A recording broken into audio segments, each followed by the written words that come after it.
आत्मीय भाइयों एवं बहनों, युग परिवर्तन की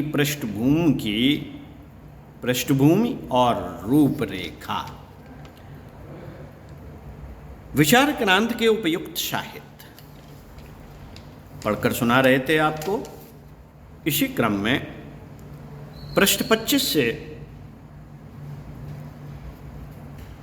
पिछले वीडियो के क्रम में पढ़कर सुनाते हैं।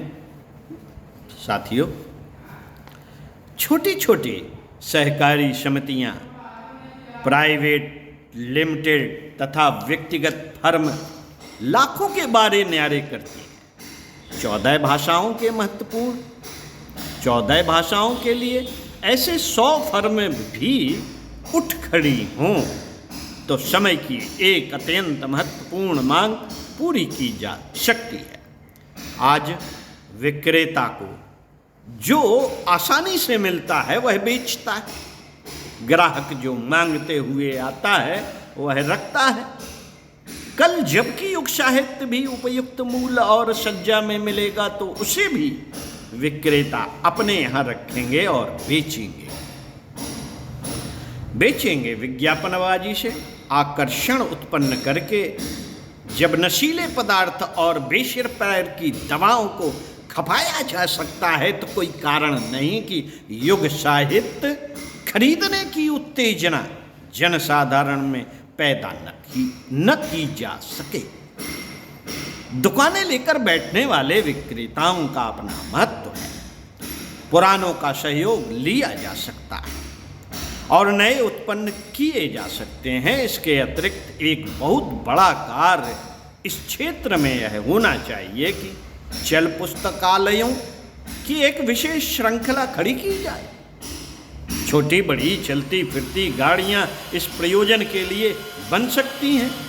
साइकिल वाले, 4 पहियों की धकेल गाड़ियां, फेरी वाले गली मोहल्लों और हाट बाजारों में लिए फिरते हैं। इस प्रकार की खुली गाड़ी साहित्य समेत 500 में से चल सकती है। सुसज्जित ढकी हुई बनानी हो तो अधिक साहित्य रखना हो तो 1,500-2 हज़ार की पूंजी पर्याप्त होनी चाहिए। यदि घोड़े बैल से खींचने वाली रिक्शे की तरह चलने वाली या तेल पेट्रोल से चलने वाली बनाया जा सके तो एक क्षेत्र से दूर दूर तक छोटे बड़े गांवों में, हाट बाजारों में ले जाया जा सकता है। कुशल फेरी वाले न जाने क्या क्या अगड़म बगड़म बेचकर अपने परिवार का मजे से गुजारा करते हैं। फिर कोई कारण नहीं कि विक्रय कला की थोड़ी सी ट्रेनिंग लेकर बेकार शिक्षितों में से असंख्यों इस व्यवसाय को अपनाने के लिए सहर्ष तैयार ना हो सके। इस प्रकार घर घर, जन जन तक युग साहित्य पहुंचाया जा सकेगा। मित्रों, गली गली, मोहल्ले मोहल्ले ऐसे पुस्तकालय, वाचनालय खोले जाएं जिनके माध्यम से बिना खरीदे ही स्वल्प या मासिक शुल्क देकर प्रेरणाप्रद साहित्य सर्व सुलभ हो सके। इसी प्रकार जगह जगह ऐसे वाचन गृह होने चाहिए जिन्हें सत्संग स्तर का महत्व मिल सके। इनमें कुशल वक्ता सत्साहित्य पढ़कर सुनाया करें। इससे अशिक्षितों को, अल्प शिक्षितों को, क्षीण नेत्र शक्ति वालों को सुविधापूर्वक उपयोगी प्रेरणा प्राप्त करते रहने का अवसर मिलता रहे। मित्रों, अपने देश में प्रायः 70% अशिक्षित हैं। युग प्रकाश तो उन तक भी पहुंचना चाहिए। यह नियमित रूप से क्रमबद्ध तभी मिलता रह सकता है जब सत्संग स्तर की वाचन व्यवस्था की जा सके। इसका महत्व अपने देश में विशेषतया छोटे देहातों में पुस्तकालयों एवं वाचनालयों में किसी भी प्रकार का महत्वपूर्ण नहीं। साथियों, उत्पादन सस्ता कैसे पड़े?